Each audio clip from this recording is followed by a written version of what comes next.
So I have my Ringtail Lemur up here, and then I have my Red Ruff Lemur down here. So these guys are pretty special to me because I had actually not worked with primates before I came here. I was first introduced to my lemurs and decided I was Team Lemur. So I got the ringtails because we had two ringtail lemurs named Alex and Fern was actually my primary, and she taught me a lot about training and a lot about training lemurs.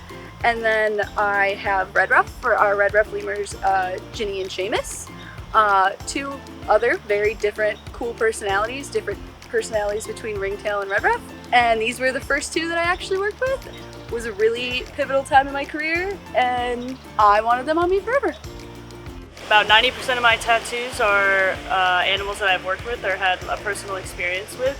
I think it's a fun way to kind of pay tribute to them, and if they've passed or if they're still around, kind of just, you know, have them with me at all times. I guess I got the tattoo of Oscar back in November. I've been working with him for about 2 years now, and I just kind of fell in love with him. He was also the first animal that I got a really good opportunity to train. So we worked on new behaviors like injection and squeeze. So I've learned a lot with him, and I guess that's kind of why I got the tattoo and kind of half the reason I fell in love with him. My tattoo is of a whooping crane. When I was an intern, I was at the International Crane Foundation, where I was directly involved in their breeding and release programs.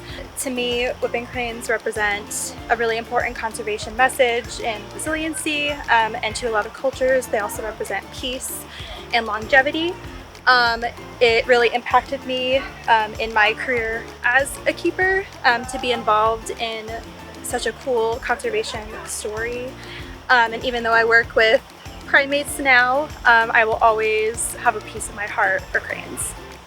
Well, I have a few. So I had the big one on my front part of my leg is a Bushmaster Viper. I got it because I worked with them previously, and they're just one of the coolest snakes I've ever worked with. And then I have a few other species, and they're all venomous, which was my main shtick before coming to the Maryland Zoo.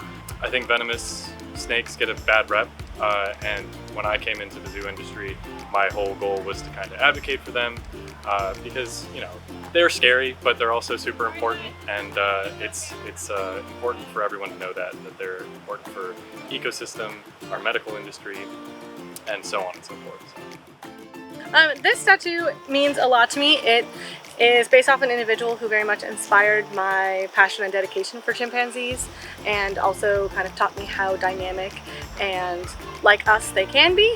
I really appreciated the opportunity to get to work with chimpanzees at my first facility that I was at, and have continued on into that as my career has progressed. And now I get to work with a very dynamic group of 16, including our little ones that continue to inspire that passion and dedication every day.